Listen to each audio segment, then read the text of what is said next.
ചീരത്തോരനും chicken കറിയും. അത് നമുക്ക് ചീരത്തോരൻ ഉണ്ടാക്കാം. നോക്കിക്കോളും. നമ്മൾ സവാള ഇങ്ങനെ വരണ്ട്.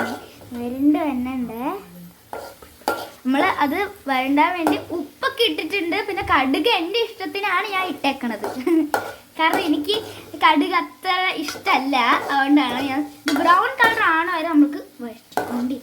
അപ്പം നമ്മൾ എന്തായാലും ചീര അരിഞ്ഞ് കഴിഞ്ഞിട്ടുണ്ട്. ഇനി നമുക്ക് ഇതിന് ആവശ്യമുള്ള 2 പച്ചമുളക് എടുത്തിട്ടുണ്ട്. നമ്മൾ അരിഞ്ഞു. അതിന് നമുക്ക് തേങ്ങ തിരുവാൻ പോവാം. നമ്മൾ തേങ്ങ അരച്ചിട്ടുണ്ട്. നമുക്കിനി അല്പം മുളക് പൊടിയിട്ട് നമുക്ക് വീണ്ടും ഒന്ന് അരച്ചെടുക്കാം. നമുക്ക് ഇടാണേ. നമുക്ക് കുറച്ചിട്ടാൽ മതി. നമുക്ക് അരച്ചെടുക്കാം. ഓക്കെ. അപ്പം നമുക്ക് തുറന്ന് ഞങ്ങൾ കാണിച്ചു തരാം.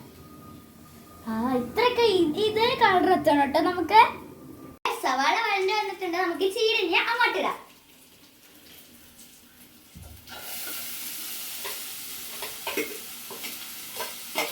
അടിപൊളി.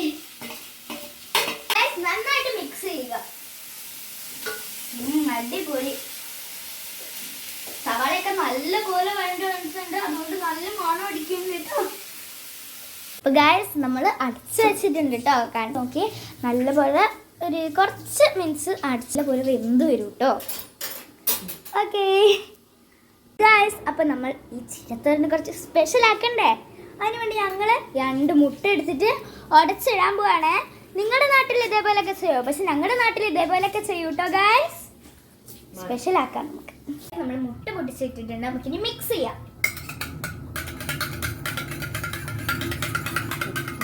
നമുക്കിനി കുറച്ച് ഉപ്പിട്ടോ.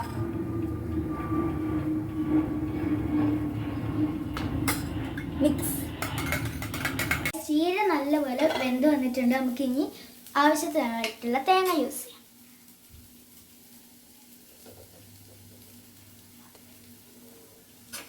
നമുക്ക് മിക്സ് ചെയ്യാം. അപ്പൊ നമ്മുടെ ചീര വെന്തിട്ടുണ്ട് കേട്ടോ. അപ്പൊ നമുക്കിനി മുട്ട ഒഴിക്കുക. എന്നിട്ട് മിക്സ് ചെയ്യാം.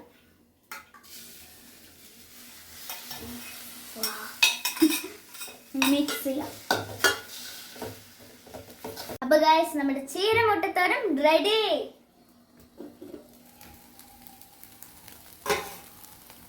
അപ്പൊ നെക്സ്റ്റ് നമ്മൾ ചിക്കൻ കറിയാണ് വെക്കാൻ പോണത്. നമ്മൾ പെരട്ടി വെച്ചിട്ടുണ്ട്. കാണിച്ചു തരാം.